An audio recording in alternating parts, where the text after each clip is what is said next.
자, 그래서 이어서 엔트로피에 대해서 이렇게 이제 말씀드리겠습니다.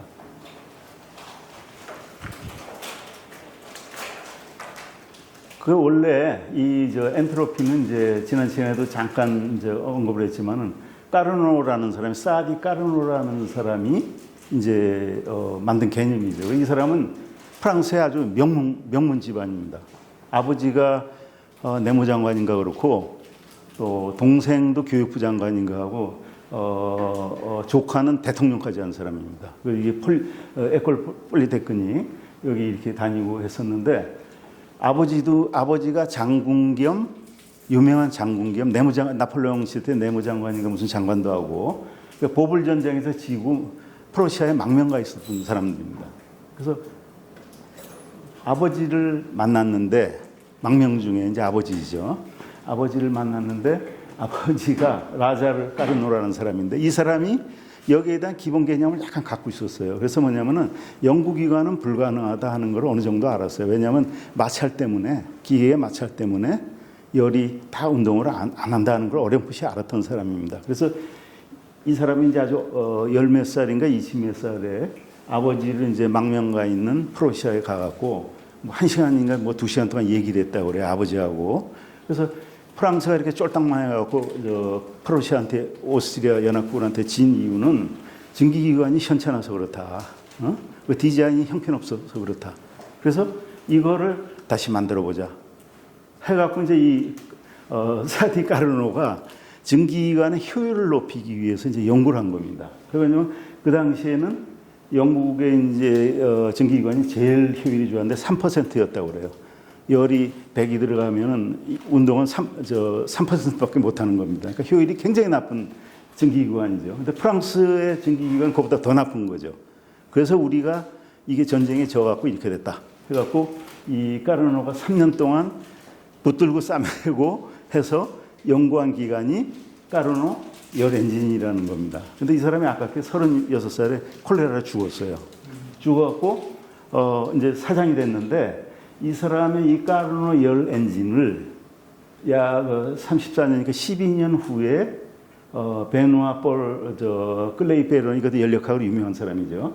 이 사람이 도식화를 한 겁니다. 도식화라고 그다음에 34년인가 34년 지난 다음에 독일의 루돌프 클라우지우스가 이거를 수식화한 거예요. 수식화. 그러니까 이 사람의 이 연력학의 아버지는 이 사람의 이걸 갖다가 3, 40년에 걸쳐서 서서히 이 개념이 나오기 시작한 겁니다. 이 만든 사람들도 전부 다 제대로 확실하게 100% 이해를 못했던 겁니다. 사실은 수식 만든 사람, 이걸 했던 사람도 지금 연력학의 다른 개념들도 다 마찬가지입니다. 그런 이제 경향이 굉장히 큰데 그래서 이 사람이 했던 건 뭐냐면 이런 겁니다. 아까 이제 엔진이라는 거는 이제 피스톤이 있어요. 이 안에 이제 이건 기체고 뜨거운 걸 딱 갖다 대요. 피스톤에 아무런 마찰이 없어. 쫙 갖다 대면 뜨거워지니까 이제 T1이라는 뜨거운 온도에서 쫙 부풀어 올라가. 일을 할 거 아닙니까 피스톤이. 그 다음에 딱 이제 그럼 이제 온도가 이제 식겠죠. 딱 식으면은 그 다음에 압축이 되는데 그 다음에 찬 거를 또 딱 갖다 대 옆에. 근데 이 에너지는 다 계산 안 한 거예요. 찬 걸 갖다 내면은 쭉 수축을 했다가 쭉 줄어들겠죠. 그 다음에 다시 열을. 이렇게 이제 사이클을 이렇게 한 겁니다. 가상의 사이클입니다. 가상의. 이제 연구기관이 되려면은 최대 어떻게 해야 되느냐. 요거를 이제 해갖고. 지금 뭐 간단하면 뜨거운 걸 갖다 대서 열이 들어가면은 일을 하고 팽창을 하면 그 다음에 이제 피스톤 되면 팽창 수축 해야 되잖아요. 그걸 한 겁니다. 그 다음에 차가운 걸 대서 요걸 하고. 요걸 이제 한 게 이 까르노 열 엔진입니다. 까르노 히트 엔진인데 그래가지고 이 사람이 뭐 자세한 건 이게 책에 다시 네 개의 과정을 분해를 해갖고 이렇게 했는데 뚱땅 거려갖고 이제 이 식이 나온 거예요. 뚱땅. 왜냐면 들어간 열 효율은 뭐냐면은 열에 그 엔진에 얼마큼 열이 들어갔느냐. 그 다음에 거기서 얼마큼 열을 뽑아냈느냐. 요거 아닙니까? 그죠? 그걸 계산한 겁니다. 그때 이렇게 나온 겁니다. 지난 시간에 이제, 김 교수님이 이게 틀렸다고 그래서 나는 이제 누가 틀렸다고 하는 건 무조건 제가 틀린 거고 내가 계산치라. 그래서 입학시험도 6번인가 7번 떨어졌는데 그래서 집에 가서 보니까 맞아. 맞더라고요. 열 효율입니다. 열이 하여튼 그 네 개의 사이클을 해서 쭉 플러스 마이너스 해보니까 이렇게 나온 겁니다. 어? 엔진 기관에 이거는 기가 막힌 얘기라는 게 뭐냐면은 전기기관의 열 효율은 그게 뭘로 만들었든지 상관이 없다는 거예요. 처음의 온도하고 나중의 온도 그것만 관계된다는 겁니다. 이게 처음 온도잖아요. 뜨거운 온도. 이게 낮은 온도잖아요. 그러니까 처음에 뜨거운 온도하고 낮은 온도의 차가 크면 클수록 어떻습니까? 여기 0에 가까워지잖아요. 그러니까 100%가 된다는 얘기입니다. 근데 똑같으면 어떻게 돼요? 똑같으면 0이 되잖아요. 똑같으면 열 효율이 없다는 겁니다. 그러니까 까르노가 이제 여기서 딱 이 시기에서 이제 깨달은 거 뭐냐? 열 효율은 프랑스 엔진 그 열 엔진의 그 뭐 디자인 나쁘고 이제 뭐 물론 이제 그것도 관계가 있지만 어떤 물건으로 뭐 철로 만들었고 뭘 관계 없다. 그거는 뭐냐면은 온도 차이가 전기기관의 이 효율을 결정짓는구나. 이렇게 이제 아는 겁니다. 그런데 이 사람이 콜레라인지 26살에 죽는 바람에 이 사람 책이 다 불태워졌어. 그래서 전염병 예방하느라고. 그러니까 이 사람이 이제 언제냐? 1824년에 나온 책인데 다 잊혀버린 겁니다. 근데 이 책이 나오자마자 몇 부 출판을 안 했는데 다 팔려버렸어요. 다 팔려버리고 몇 권이 안 된 겁니다. 그래서 아까 이제 그 켈빈경 같은 사람이 몇십 년 후에 이 사람 책을 얻으려는데 구할 수가 없었다고 그래. 없고 이 책이 번역이 된 게 1890년입니다. 그러니까 까르노치 한 70년 아니고 60몇 년 후에 영어로 번역이 된 겁니다. 영어로. 그다음에 그 후에도 별로 안 팔렸어요. 이 간행이 안 되다가 최근에 아마 번역된 게 2005년이라고 그래요. 그러니까 이 사람 일은 새까맣게 잊어버린 겁니다. 그래서 보면 이제 장 박사님 얘기하지만 헤플렉션 시울라 일상스 모테리스 드 불의 원동력에 대한 뭐 숙고 이게 생각이라는 얘기죠. 뭐 그런 저건데 좌우지간 싹 잊혀버린 겁니다. 이 사람의. 그래서 이 사람이 그 까르노가 했던 거에서 중요한 핵심 포인트는 뭐였냐면은 열기관을 제대로 만들려면은 온도를 높게 하라는 거죠. 그 파트에. 근데 그거조차도 전기기관이 그렇게 난리를 치고 법적했는데 그거조차도 실행을 안 했던 겁니다. 사람들이. 그 당시에 19세기 당시에 사람들이 만들 수 있는 최고 높은 전기 온도가 166도였다고 그래요. 그럼 이거는 이제 절대 온도로 433도니까 열 효율로 하면은 32%가 돼야 되죠. 근데 실제로는 3%가 나온 겁니다. 왜냐하면 다 피스톤으로 열 세고 어디 세고 해갖고 3%밖에 안 나온 겁니다. 그 다음에 그 당시에 공학자들도 이거를 생각을 안 한 거예요. 왜냐하면 이 사람 그 연구가 다 잊혀져 버렸기 때문에 연구를 안 하다가 이거를 본격적으로 한 사람이 누구냐면 디젤입니다. 디젤 엔진. 1893년이니까 무려 70년, 69년이 지나서 열 효율을 하려면 뜨겁게 해야 된다. 한 겁니다. 그래서 이 디젤 엔진이 독일 특허인데 디젤 엔진의 이런 열 효율은 75%라고 그래요. 그리고 열 효율을 그 당시 얼마 냈냐면 1894년에 약 16%, 96년에 26% 어마어마한 거죠. 그죠? 아까 3%에서 지금도 디젤 엔진이 최고잖아요. 그죠? 그래서 현재는 30에서 50%라고 그래요. 선박력은 55%가 제한돼요. 이거를 사디 까르노의 열 효율을 70년 후에 디젤이 실현을 한 겁니다. 이건 이제 공학적인 측면이고. 그런데 이 사람이 연력학의 아버지라는 걸 왜 그러냐? 아까 이제 얘기한 로드 켈빈입니다. 켈빈 톰슨이죠. 귀족이 되기 전에 연력학으로 공을 세워서 이제 귀족 칭호까지 받은 사람인데 켈빈 경이 계산을 따로 한 겁니다. 근데 이 계산은 아까 누가 했다? 클라우지우스가 했다고 그랬잖아요. 독일 사람이. 그 사람이 한 걸 이제 한 2년 후에 다시 분석을 한 거예요. 이 식을. 아까 그 열 효율 식 아닙니까? 그죠? 열 효율 식을 이렇게 봤어요. 그랬더니 톰슨이 딱 보기에 이게 열 효율이 되려면 원래 조건이 뜨거운 걸 내고 차가운 걸 해갖고 이렇게 푹푹푹 하는 건데 이게 열 효율이 이게 같아야 되잖아요. 그죠? 같으면 0이 돼야 되는 거죠. 그럼 말이 안 되는 얘기죠. 그래서 이거는 연료율이 100% 되는 기관은 불가능하다. 그거는 꿈이다는 거죠. 불가능하다 하는 거랬고, 왜냐하면 주어진 조건이 T1이 높다고 그랬잖아요.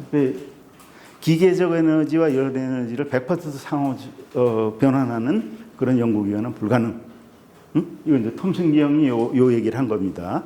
그 카르노의 그 이제 식을 받아갖고, 근데 이제 톰슨 경이 했던 건 이제 요거보다 더 중요한 게 뭐냐면은, 그렇다면은 카르노는 이제 저식에서 막 이제 이게 됐어요. 그럼 막 이제 이 뜨거운 온도죠. 운동 에너지가 큰 거. 근데 이제 이게 팽창을 해. 이렇게 됐어.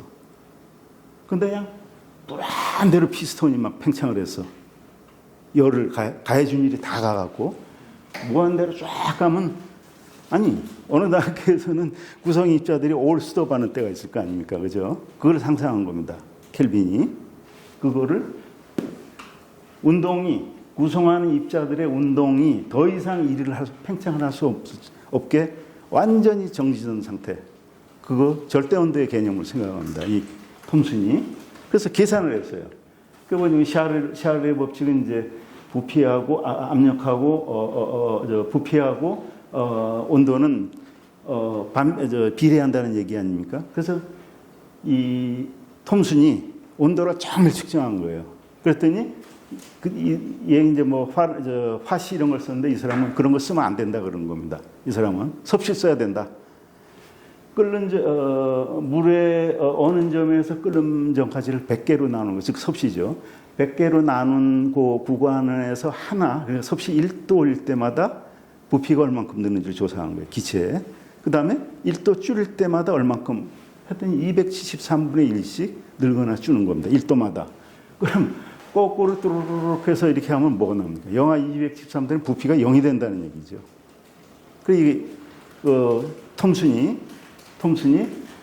이걸 실험으로 이렇게 좀 비교적, 정확히 이 값은 아니지만 절대 온도를 한 겁니다. 그 절대 온도의 개념을 만든 겁니다. 그게 연력학 3법칙입니다. 그 얘기는 좀 이따 다시 나오겠지만은. 그 다음에 그 실험적으로 특정했지만은, 아까 그 카르노 사이클 또 이제 변형을 한 겁니다. 변형을 어떻게 했냐면은, 이게 기화, 증기죠. 물의 증기. 이게 물에 녹는 거.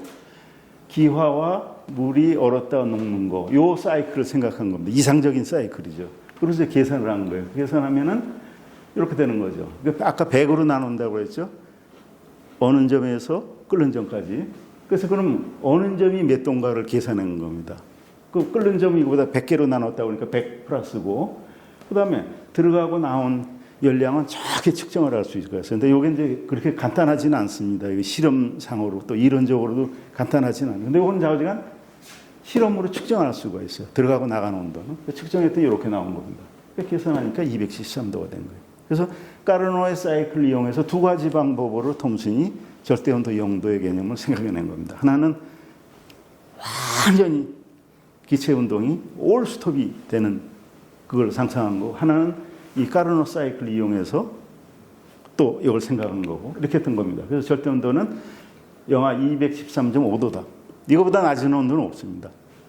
이 온도가 이제 이론적으로 아까 이제 말씀하신 대로 높은 온도에는 그 무한대가 있을 수가 있어요. 무한대는 사실은 뭐 없겠지만은 물리학에서 무한대라는 게 있을 수가 없는 얘기입니다. 그거는 무한대라는 거는. 그런데 자우지간 이 낮은 온도는 이게 이제 리미트라는 거죠. 그런데 이제 아까 이제 그래서 카르노 사이클 가지고 톰슨이 절대 온도를 생각을 했고, 두 번째 한 사람은 이제 독일 사람 루돌프 클라우지우스입니다. 이 사람은 1850년이니까 카르노가 그 발표한 지 26년 지난 다음에 카르노의 식을 다시 분석을 한 겁니다. 다시 수식화한 거죠. 수식화해 갖고 이걸 이제 재분석을 한 겁니다. 그래서 뚱땅 이제 한 겁니다. 그래서 들어간 열, 나간 열, 이건 다 이제 산수죠. 연력학책에 많이 있는 산수입니다. 그러니까 막 만들고 보니까 이렇게 되는 겁니다. 이런 랑이 나온 겁니다. 그냥 이 클라우지스가 이건 뭐 알고 한 게 아니라 이항 정리하고 왔다 갔다 이제 산수하다가 나온 식이에요. 이렇게도 쓸 수 있네. 이렇게 된 겁니다.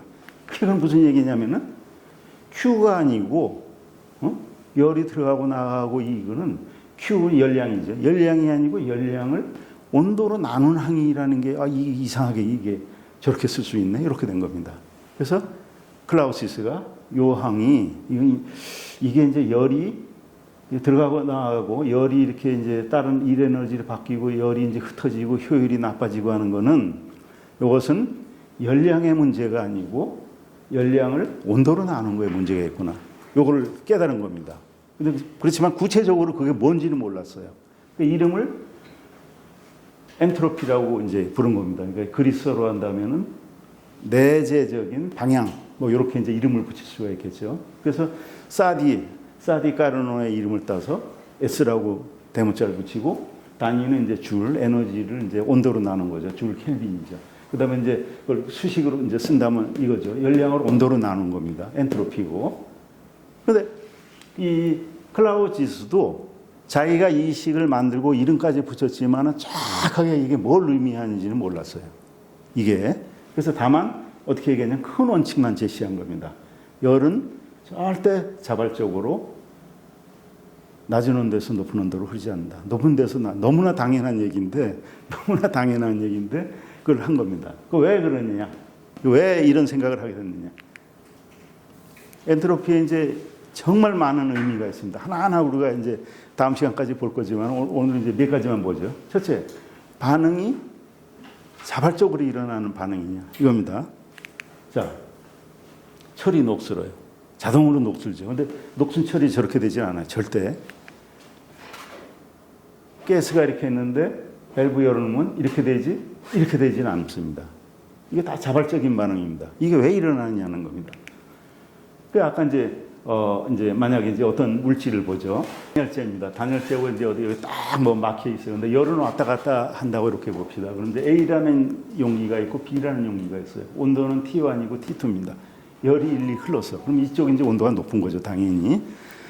그러면 아까 엔트로피는 T분의 Q라고 했으니까 이쪽으로 보면 열이 떠났죠. 떠났으니까 마이너스 Q가 되는 거죠. 이쪽은 열을 받았으니까 플러스 Q가 되고 온도는 T2고 그 두 개 다 더해요. 더했더니 이렇게 나온 겁니다. 그 이 식도 이제 산수식입니다. 산수로 뿡땅뿡땅 하니까 결국은 이게 무슨 얘기가 됐냐면은 저 반응이 열이 저렇게 흘러간 반응을 분석해 보니까 저건 너무나 자연스러운 반응 아니에요. 열이 높은 데서 낮은 데로 흘러간 거 아닙니까? 그래 보니까 그렇게 되려면은 이게 뭐가 돼야 되냐? 플러스가 돼야 되는 거죠. 엔트로피가. 근데 저렇게는 절대 안 되는 거죠.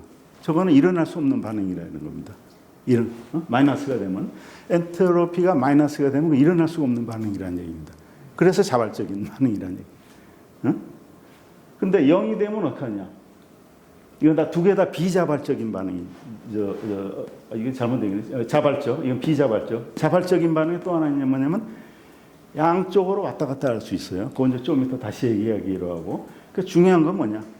저렇게 열이 자연스럽게 흐르는 걸 갖다가 T분의 Q를 분석해 보니까 엔트로피를 분석해 보니까 그게 플러스가 돼야 된다 하는 겁니다. 그게 이제 클라우지스가 그거를 이제 자기 그 시기에서 이렇게 깨달은 거죠. 그래서 이때 엔트로피의 부호는 반드시 양이 돼야 된다. 음수라는 게 있어요. 음수가 되면은 그건 일어날 수 없는 일어날 수가 아니라 그 비현실적인 반응이라는 거죠. 열이 낮은 데서 높은 데로 흐르는 격이 되는 거죠. 그래서 정상적인 자발적인 반응은 S의 부호가 엔트로피의 부호가 플러스가 돼야 된다. 그 다음에 그 값, 절대값 그 값은 그게 크면 클수록 그런 자발성의 정도가 강하다는 얘기죠. 그 정도가. 이게 이제 첫 번째고. 그래서 이거는 이제 이게 열역학의 2법칙이죠. 닫힌 개의 엔트로피는 항상 증가한다. 다르게 얘기하면 우주의 엔트로피는 항상 증가하는 방향으로 진행이 된다. 조건, 우주가 닫힌 개일 적에. 우주가. 그러니까 다른 우주하고 이렇게 있으면 그건 말이 안 되는 겁니다. 거기에 에너지와 물질이 왔다 갔다 하면 해당이 안 되는 거죠. 두 번째, 우주의 현상이 자발적일 적에. 만약에 하느님이 뚱땅해서 바꿔놓으면 안 되는 겁니다. 하나님이 하시는 건 이제 비자발적인 반응, 기적을 일으키는 건 이제 다른 저거니까 그건 안 된다는 거예요. 그러니까 자우지간 이 얘기는 우주의 반응은 엔트로피가 증가하는 방향으로 된다는 거죠. 그럼 엔트로피가 최대가 되면 어떻게 되느냐? 갈 곳이 없는 겁니다. 클라우지우스 말 맞다나 갈 곳이 없는 겁니다. 이럴 적에는 왔다 갔다 방향이 일어나는 거죠. T1, T2가 똑같을 때 이때는 엔트로피가 0이 되면은 이거는 양방향으로 열이 왔다 갔다 하는 거죠. 아무 일도 안 일어나는 겁니다.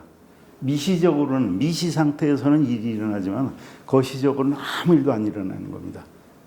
거시 세계하고 미시하고 틀린 거죠. 그 대표적인 게 이거죠. 물이 녹는 거, 물이 오는 거. 0도에서 얼고 녹잖아요, 그죠? 그러면 얼고 녹는 속도가 똑같기 때문에 아무 일도 안 일어나는 것이 보이는 겁니다. 그렇지만 아무 일이 안 일어나는 거 아니에요. 일어나고 있는 겁니다. 거시적으로 변화가 없는 거죠. 화학 반응도 마찬가지고 물리 반응도 마찬가지고 다 마찬가지입니다. 그 다음에 두 번째 엔트로피의 의미, 무질서도의 지표입니다. 우주의 모든 현상은 기본적으로 엔트로피가 증가하는 방향으로 간다는 건 무슨 얘기냐면은 무질서도가 증가하는 방향으로 간다는 거예요. 이렇게 된 게 이렇게 되지 이게 이렇게 되지는 않는다는 겁니다. 그러니까 이거는 시간의 화살하고 깊은 관련이 있는 겁니다. 그건 다음 시간에 이제 말씀드리겠습니다. 시간의 화살하고 관계 있는 겁니다. 절대 이렇게 안 되는 거죠.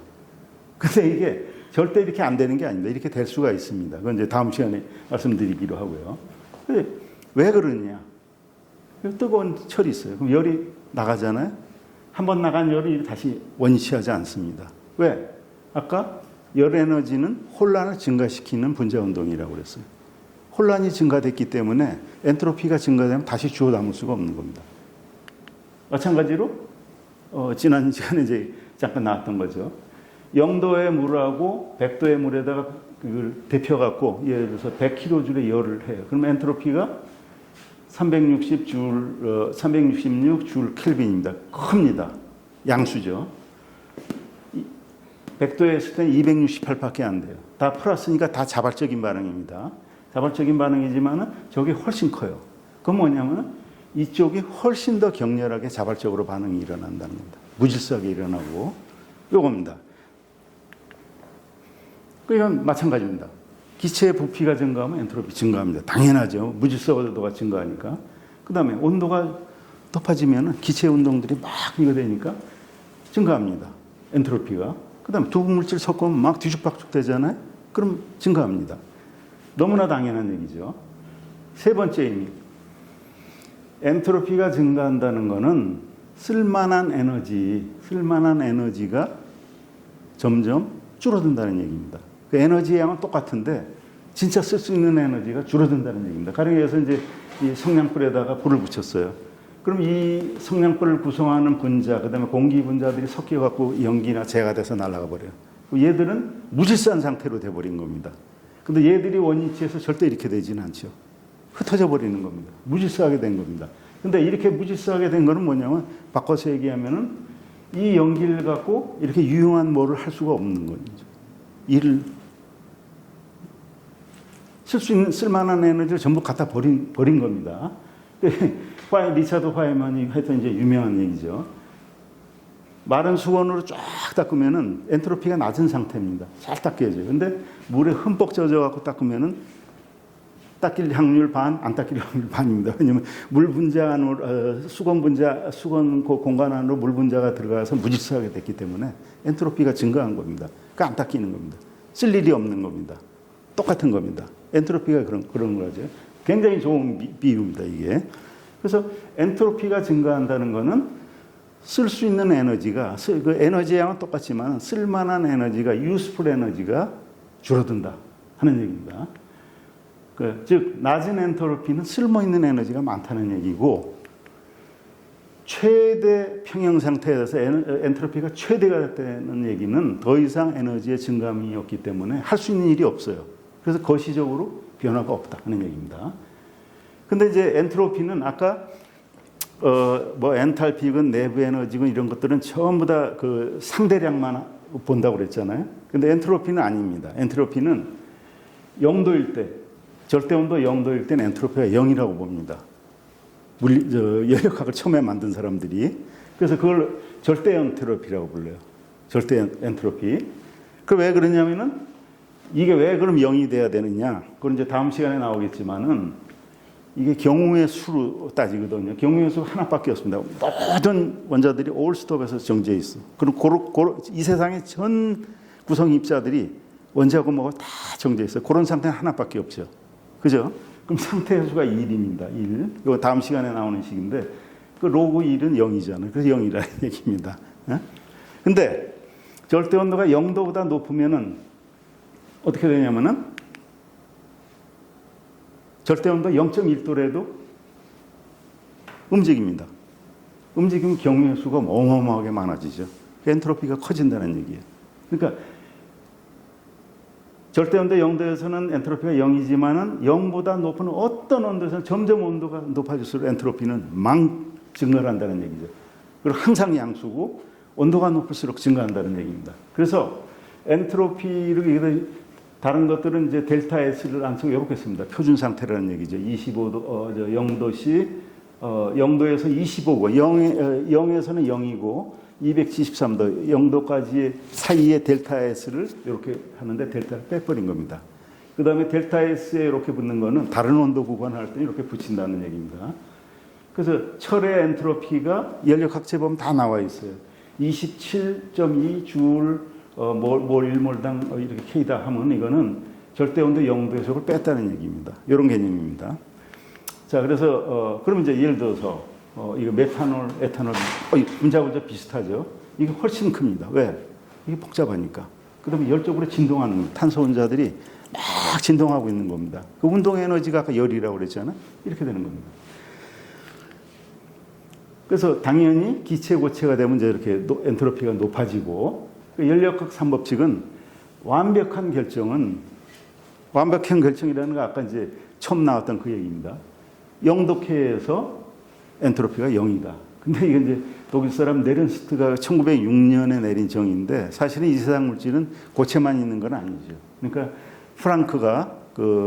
막스 프랑크가 그걸 이제 좀 고쳤습니다. 정정을 해갖고 절대 온도 0도 고체 결정이라는 얘기를 빼고 0도가 되면 이 세상 만물은 엔트로피가 0이 된다. 이렇게 바꿨고, 즉 말해서 T는 0K에서는 원자 운동이 없고 무질서도는 0이다.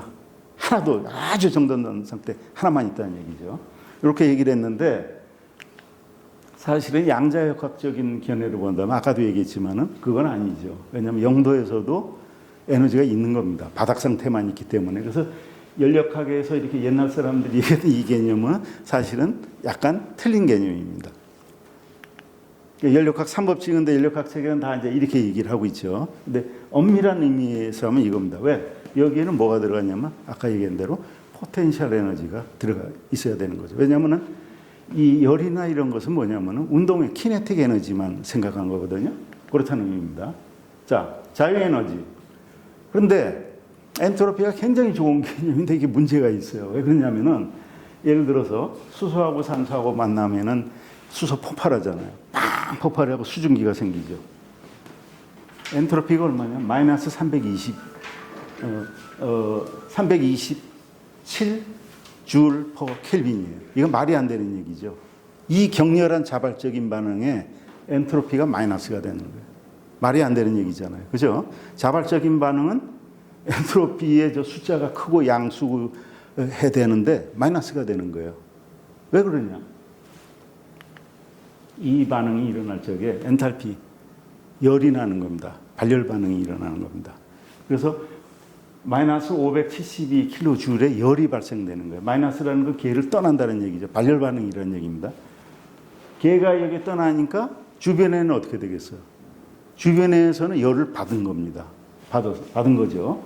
그래서 두 개를 합치면은 엔트로피가, 그러니까 계 자체의 엔트로피하고 주변의 엔트로피를 다 합치면은 결국은 얼마가 되냐면은 플러스가 되는 겁니다. 전체 엔트로피는. 다시 말해서 엔트로피를 계산할 적에는 계의 엔트로피만 봐서는 안 된다는 거죠. 뭐냐면은 이 반응이 흡열이냐 발열이냐에 따라서 달라질 수가 있다는 겁니다. 근데 이거를 이해를 못 했어요. 이 연력학을 만든 사람들도 클라우시스나 이런 사람들도 이게 이해를 못한 겁니다. 그래서 발열 반응은 다 이 반응은 자발적인 반응일 것이다. 뭐 이런 식으로 얘기한다든가 이렇게 이제 잘못 생각을 한 겁니다. 이 연력학을 만든 사람들도. 중요한 건 뭐냐면은 엔트로피를 따져서 그 반응이 자발적이다 아니다 할 적에는 주변도 생각해야 된다는 겁니다. 왜? 연력학에서 지금 다루는 거는 우리 닫힌 개라고 그랬잖아요. 그죠? 닫힌 개이기 때문에 그걸 생각해야 된다는 겁니다. 그래서 버틀롯이나 톰슨이나 이런 쟁쟁한 이 연력학의 아버지에 해당되는 이런 사람들도 발열 반응은 자발적인 반응이라고 생각한 겁니다. 잘못 생각한 거죠. 그렇지만은 그건 틀린 개념이다.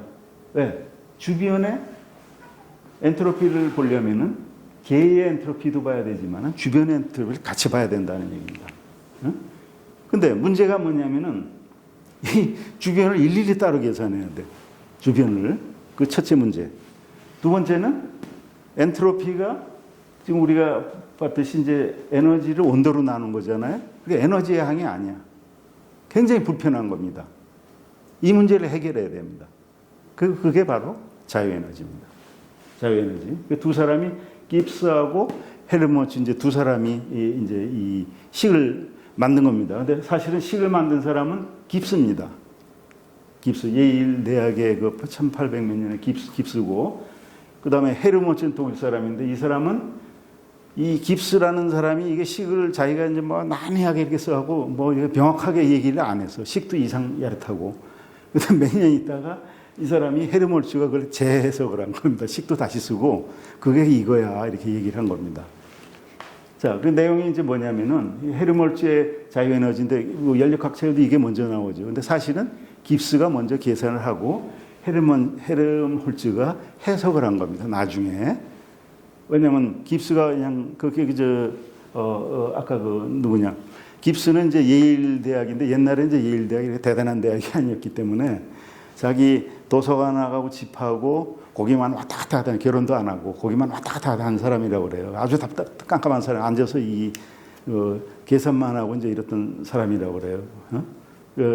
그다음에 이제 영국에 유럽에 한 3년 이렇게 공부하러 간 거 이후에는 깜깜한 사람입니다. 그래서 자기 의견을 피력도 잘 안 하고 그 식도 그냥 티밍하게 써놓고 어디 발표도 제대로 안 한 거예요. 그래서 예일대 예일 지방에 예일대가 그때 조그만 어디죠 그 도시가 거기 내놓고 잘 알려지지 않은데 이렇게 누구냐 그 빅뱅 한 르메트르가 이제 브뤼셀 학회 연보에다 내가 알려지지 않았다. 이 사람도 알려지지가 않은 겁니다.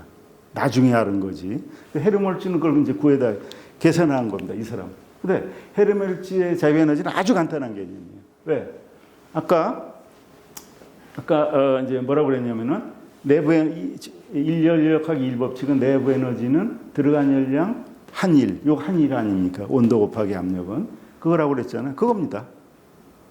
이게 헤르몰츠의 자유에너지예요. 근데 왜 마이너스냐면은 W가 마이너스면 걔가 일을 했다는 얘기 아니에요. 그죠? 할 수 있는 에너지라는 얘기입니다. 요거는 부피고 그겁니다. 근데 이게 이제 문제가 뭐냐면은 이렇게 쓸 수 있는 거예요. 요게 A예요. 내부 에너지 일연력학 일법칙에 나오는 식을 이렇게 다르게 썼을 뿐이에요. 그래서 이거를 프리 에너지, available 에너지, 쓸 수 있는 에너지 이렇게 한 거예요. 근데 이건 문제가 뭐냐면은 일정한 부피, 일정한 온도일 때입니다. 이거는 이 생각으로 논리적으로는 할 수 있지만 현실 세계에서는 이게 일어나기 힘든 반응이에요. 무슨 일어나면 온도가 높아지면 부피가 줄거나 이렇게 되잖아요. 그죠? 부피가 가만히 있지는 않아요. 이거는 쓸 수가 없는 에너지입니다. 사실 현실적으로. 그래서 이거를 이 식에다가 깁스가 아니다. 바로 이 식인데 방금 전에 이 식에다 하나만 더 붙인 겁니다. 뭘 붙였냐? 일정한 압력에서 이제 무슨 온도가 들어갔건 부피가 어떻게 됐건 어떻게 되면은 부피가 늘어날 거 아닙니까? 늘어나거나 줄잖아요. 그죠? 그러면은 부피가 늘고 준 거는 일을 한 거, 에너지를 소모한 거라고 그랬잖아요. 그 부분을 뺀 겁니다. 요거. 헤르몰츠 에너지에서 자유에너지에서 걔가 팽창했냐 수축했냐 그것만 쓴 겁니다. 간단한 식입니다. 개념은. 이게 지혜, 이게 깁스의 자유에너지입니다. 이게. 그러니까 그 다음에는 이제 산수식입니다. 산수식. 어쩌고저쩌고 지금까지 나왔던 식 넣었다 뺐다 이양 정리하니까 이렇게 나온 겁니다. 그러니까 요약을 하자면은 헤르멜츠의 자유에너지는 연력학 1법칙이 그대로 왔다 갔다 한 겁니다. 내부 에너지는 Q, 들어간 열량 플러스 한 일이잖아요. 그 일을 쭉 뺀 겁니다. 마이너스 항으로 뽑으니까 W가 마이너스라는 건 일을 한다는 얘기 아닙니까? 그러니까 할 수 있는 일이라는 얘기입니다. 근데 그런 현상은 일어나지가 않기 때문에 깁스는 일정한 압력일 때는 그런 현상이 있으면 부피가 늘고 줄어. 그죠? 그럼 부피가 늘고 줄었다는 건 무슨 얘기냐면 이 깁스의 자유에너지가 왜 중요하냐면은 굉장히 유용한 식입니다. 왜? 첫째, 아까 얘기한 엔트로피, 주위의 엔트로피를 따로 계산할 필요가 없는 겁니다. 왜? 거기 다 포함이 되어 있기 때문에. 두 번째, 에너지항으로 되어 있어요. 에너지로. 그래서 일정한 온도, 일정한 압력. 이게 이제 보통 모든 우주에 일어나는 바람이 보통 이런 조건에서 일어나죠. 이 조건에서 어떤 개가 팽창하고 수축한 그 일을 뺀 진짜 알짜의 에너지. 요겁니다. 즉, 엔트로피 때문에, 쓰레기처럼 버려진, 쓰레기보다는 무용지물이 된 에너지를 뺀 진짜 알짜 에너지. 근데 그거는 헤르멜츠 에너지보다 크거나 작을 수 있어요. 왜냐하면 그 개가 어떤 변화가 있었을 때 팽창했냐 수축했냐에 따라 갖고 변화할 수 있다는 얘기입니다. 그러니까 이것도 마찬가지로 델타 G만 중요한 겁니다. 근데 이제 부호가 반대입니다. 아까 엔트로피는 부호가 플러스여야 되잖아요. 자발적인 반응이. 근데 이 깁스의 자유에너지는 마이너스가 돼야 됩니다. 그건 너무나 당연한 게 이건 에너지항으로 바뀌었기 때문이고 그다음에 에너지가 높은 데서 낮은 데로 흐르잖아요. 그렇죠? 그러니까 당연히 변화를 하려면 이게 낮은 에너지로 가야 된다는 얘기입니다. 델타 G라는 거는 낮은 에너지로 간다는 얘기죠. 근데 뭐 중간에 이렇게 걸리는 수가 있죠. 이건 이제 활성화 에너지라고 그러는데 하여튼 궁극적으로는 이렇게 가야 되는 겁니다. 약간의 장애가 있을 수는 있지만은 이게 이제 깁스의 자유에너지의 개념이죠. 그러니까 깁스의 자유에너지는 개가 팽창이나 수축 이런 데서 쓸데없는 데 소모된 에너지를 아까 우리 엔탈피 계산할 적에 그 항 고려 안 하고 딱 계산한 양을 쉽게 할 수 있다고 그래서 이게 똑같은 개념입니다. 깁스의 자유에너지는 거기서 우리가 계산하기 힘든 항, 요걸 쫙 빼버리고 실제로 측정되는 에너지. 그걸 본 게 저거죠. 그럼 이제 생명현상은 뭐냐? 생명현상은 사실은 굉장히 중요한 현상입니다. 엔트로피하고 관련돼 갖고 정말 흥미로운 주제고 아직도 모르는 게 너무 많은데 이제 소위 이제 말하는 창조과학이 아니죠. 그는 과학이 아니고 창조과학을 했다는 사람들이 주장하는 이제 굉장히 강력한 주장 중에 하나입니다. 중간화석하고 이거하고 뭐라고 얘기하냐면은 아니 어떻게 이 복잡한 유기모렐 분자들이 이렇게 단순한 이런 것으로 이렇게 생기느냐? 이건 불가능하다. 이건 엔트로피가 높은 상태 아닙니까? 그죠? 무질서하게 흩어진 상태. 그게 어떻게 이렇게 질서정연한, 다시 말해서 엔트로피가 낮은 상태로 어떻게 변하느냐. 그렇지? 우주 법칙에 어긋나는 거 아니냐. 연력학 이 법칙에 어긋나는 게 아니냐. 이렇게 얘기하는 거예요. 정말 무식한 얘기죠. 그거는 19세기에 그런 얘기를 했으면 되는데 아까 뭐라고 그랬습니까? 아까 뭐라고 했습니까? 내부 에너지, 자유 에너지 나온 개념이 주변에 저거를 고려를 안 했기 때문이라고 그랬잖아요. 엔트로피는 무조건 증가하는 게 아닙니다. 우주 내에서. 이건 닫힌 개에서, 인력학에서 다루는 건 닫힌 개입니다. 생명은 열린 개입니다. 이 간단한 거, 이거 사실 이건 클라우지우스나 뭐 이제 톰슨이나 이런 사람들이 헷갈렸다고 그러잖아요. 발열 반응은 자발적 반응이다. 그런데 19세기나 20세기 초에 이런 얘기를 했으면 이해가 가는데 21세기에 이런 얘기하는 건 황당무계한 얘기입니다. 생명체는 열린 개입니다. 닫힌 개가 아닙니다. 그러니까 주변을 고려해야 되는 겁니다. 예를 들어서 세포만 하더라도 어떻습니까? 세포만 하더라도 세포 내에서 ADP, DDP 대사작용하면서 이 인산기를 붙였다 띄었다 하면서 열을 내잖아요. 에너지. 열을 발산하는 겁니다. 이건 흩어진 에너지입니다. 엔트로피를 갖다가 증가시키는 행위입니다. 그러니까 생명체 질서정연한 분자를 만드는 건 엔트로피를 감소하는 현상이지만은 흐트러뜨리는 엔트로피가 훨씬 더 큰 겁니다. 그래서 플러스 마이너스 프리 에너지를 계산해 보면은 마이너스가 되는 거고 엔트로피로 봐서 전체 엔트로피로 봐서는 주변하고 하면은 훨씬 더 큰 겁니다. 너무나 당연한 현상이에요. 이걸 이해를 못하는 거죠. 그래서 다시 말해서 이게 이제 생명이라고 하면 생명이라는 거는 에너지를 입력받습니다. 그건 낮은 엔트로피, 쓸만한 에너지가 많은 거죠. 그걸 받아다가 에너지를 발산하는 겁니다. 열의 형태로 주로. 주변 환경으로 내뿜는 겁니다. 그래서 엔트로피를 높은 엔트로피의 에너지를 방출하는 현상입니다. 간단한 현상이에요. 그러니까 이거는 이미 1944년에 이 얘기는 슈레딩거가 그 전자의 파동방 정식으로 유명한 슈레딩거가 이미 얘기를 했던 겁니다.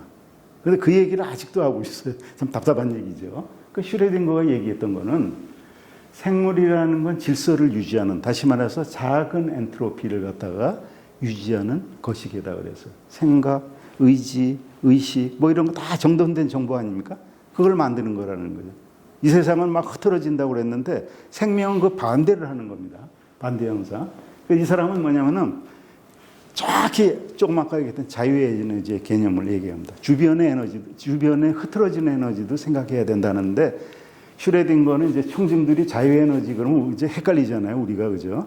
자유의 에너지라는 용어를 사용을 안 한 겁니다. 후리 에너지가. 그래서 지금도 물리학회에서는 물리학회인가 화학회인가 어디 자유의 에너지라는 에너지를 안 써요. 뭘 쓰냐면 그냥 깁스 에너지 이렇게 쓴다고 그래요. 물리학과, 근데 지금 순서가 바뀌었는지 몰라요. 물리학과하고 저 화학 쪽하고 그 다르게 쓴다. 어느 한쪽이 아마 물리학과 같아요. 물리학과가 프리 에너지라는 에너지를 쓰고 깁스 프리 에너지 이렇게 쓰고 다른 한쪽은 아니다. 그냥 깁스 에너지 프리에 하면 헷갈려. 그렇게 쓴다고 그래요. 근데 어쨌든 간에 생명체는 뭐냐면은 태어나는 순간부터 죽는 겁니다. 해체되는 겁니다. 해체되는 겁니다. 무질서도로 엔트로피가 증가되는 겁니다. 그걸 강제로 틀어막고 있는 겁니다. 어떻게? 음식을 먹거나 대사작용을 하거나 강제로 틀어막아갖고 유지를 되고 있는 겁니다. 그러다 이제 결국은 죽음에 이르면은 원상태 돼갖고 이제 엔트로피가 흐트러지는 방향으로 가는 거죠. 이게 생명입니다. 근데 슈레딩거가 왜 이제 무슨 얘기를 했냐면은 왜 이런 현상이 일어나느냐? 생명원소를 구성하는 원자들은 굉장히 많기 때문에 그 개별 원자는 열운동 때문에 에러가 엄청나게 많다는 얘기입니다. 그래서 생명에 에러 있으면 안 되죠. 그래서 이 에러를 줄이려면은 통계적으로 굉장히 많아야 된다, 숫자가. 그래서 생물체 원자는 거대하다는 얘기죠. 그래서 그 오차를 줄이려면은 그 구성하는 입자의 개수는 제거권의 반비례해서 오차가 줄어든다 이렇게 해서 이건 슈레딩거의 얘기입니다. 그 어느 정도 따당성이 있는 거여서 1944년에 한 얘기입니다. 그 비교적 정확하게 이 슈레딩거가 얘기했던 겁니다. 그다음에 여기 하나 추가해서 이 사람이 얘기했던 거는 이런 질서 있는 정보를 유지하려면 어떤 인포메이션, 정보가 있어야 된다. 그 정보는 어떤 고정적인 어떤 결정 구조가 아니고 이렇게 여기 이 DNA 구조 보면 어떻습니까? 그 핵산들이 여러 개가 있잖아요. 규칙적이지만 다 틀리잖아요. 문자가 다 A, C, 뭐 T 쭉 틀리잖아요. 비슷한 것 같으면서 그런 비주기적인 페리어딕하지 않은 그런 긴 결정이 필요하다고 이해가 난 겁니다. 이 사람 여기에 자극을 받아갖고 감동을 받아갖고 한 사람이 DNA를 발견한 왓슨, 크릭, 그 다음에 자크 모노 있죠. 프랑스 그 생물학자. 이 사람들이 이 책을 보고 감동을 한 겁니다. 물리학자인데. 생명의 기본 원리를 딱 얘기를 했던 겁니다. 보충 설명을 하자면은 질서를 유지하려면은 이건 이제 슈레딩거가 얘기한 이거 현대적인 의미에서 한다면은 정보 처리를 해야 돼요. 그런 이제 유지를 하려면 끊임없이 망가지는 이걸. 근데 이 정보 처리를 하면 높은 자유에너지, 깁스의 자유에너지가 필요합니다. 깁스의 에너지가. 근데 이 중요한 거는 이 정보를 유지하는 데는 정보를 만드는 것보다 더 중요한 게 다음 시간에 좀 자세히 말씀드리겠지만요. 삭제하는 게 훨씬 더 중요합니다. 삭제하는 게. 너무 방대한 정보이기 때문에 그걸 없애야 되는 겁니다. 없애지 않으면 유지가 안 되는 겁니다. 그 정보 이론의 아주 기본인데 이 과정에서 유용성이 낮아진 에너지, 다시 말해서 엔트로피가 커진 에너지가 열로 발산이 된다는 얘기입니다. 그래서 복잡한 유기 물질일수록 유기 생물일수록 자유에너지를 많이 사용하고 더 많은 정보가 필요하기 때문이죠. 더 비효율적으로 사용합니다. 그다음에 엔트로피를 막 떨어뜨리는 겁니다. 이게 이제 제 방입니다. 기반인데 이게 거의 돼지우리인데 누가 이제 손님 온다고 그래서 이 책상에 왜 반대편에서 제가 이거 짜는 데인데 이거 치우려고 하니까 도저히 안 되는 거야. 어?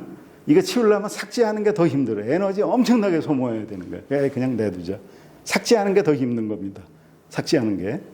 삭제해야 새로운 걸 갖다 넣는 겁니다. 그러니까 우리 몸을 보면은 우리 뇌에서 얼마나 열이 발산되고 있습니까? 여기는 엔트로피가 감소되지만 뇌에서 질서정연한 생각을 하니까 질서정연한 구조가 되지만 이 무용한 에너지, 쓸 수 없는 에너지로 엔트로피가 높은 에너지 발산하는 양이 훨씬 더 많은 겁니다. 똑같은 게 컴퓨터. 그래서 방열장치 있잖아요. 컴퓨터에서 정보 처리 막 하고 하지만 엄청난 발열이 나는 겁니다. 그 전체적으로는 엔트로피를 증가시키는 겁니다. 감소시키는 게 아니고 주변에까지 봐야 된다. 뱀을 쥐고 이렇게 했는데 뱀도 이게 차가운 분이 21도나 되더라고요. 모든 생물은 열을 발산하고 있습니다. 그 과정에서 많은 엔트로피를 바깥으로 내보내고 있다는 거죠. 그래서 시간에 따라서 모든 생명체는 주변의 엔트로피를 증가시키고 무질서도는 증가하고 복잡성이 증가를 한다는 거죠. 자, 근데 이제 그거는 이제 생물체 규모고 한번 지구적인 규모에서도 한번 보자고요. 지구적인 규모. 태양 에너지가 들어옵니다. 이 들어오는 에너지는 굉장히 고급 에너지입니다. 그 무슨냐면 엔트로피가 낮은 에너지입니다. 그러니까 높은 파장의 자외선, 가시광선 이런 게 이제 주로 들어옵니다. 들어와서 이제 여기서 뭐 반사, 흡수 저쪽에서 많이 흡수되고 그래서 나가는 에너지는 비리비리한 에너지가 나가는 겁니다. 원적외선 형태로 그러니까 엔트로피가 높은 형태로 나가는 겁니다. 구체적으로 좀 말씀드리면은 지구가 태양에서 받는 에너지는 낮은 엔트로피의 에너지입니다. 반면에 반사된 우리 한번 보죠. 지구가 에너지를 다 받았어요. 그 에너지가 다 어디로 갑니까? 지구 생성이 엄청나게 지구 뜨거워져야 돼요. 그거 아니죠? 들어오는 에너지하고 나가는 에너지 거의 똑같은 겁니다. 그거 다 흡수하면 큰일 납니다. 지구.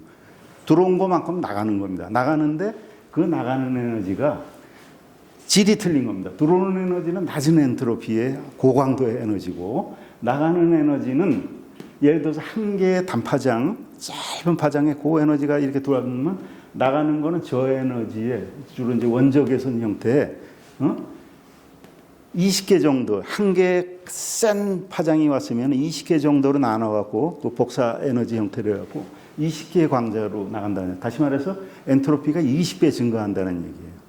쓸모없는 에너지로 이렇게 뿜어낸다는 얘기죠. 그래서 이걸 이제 계산을 해보면은 지구에 있는 총 생물의 양이 10에 15승 킬로그램, 지구의 온도가 이거라고 하면은 이제 나가라고 이제 나오네요. 지구의 엔트로피는 약 10에 44승입니다. 이건 볼츠만 상수로 한 데는 다음 주에 다시 설명을 드리겠는데 엔트로피가 이렇게 굉장히 높은 것 같죠. 엔트로피가. 근데 이 중에서 생명은 뭡니까? 결국 높은 엔트로피를 흐트러지는 거 아닙니까? 쓸데없는 에너지를 만들고 방출하는 거 아닙니까?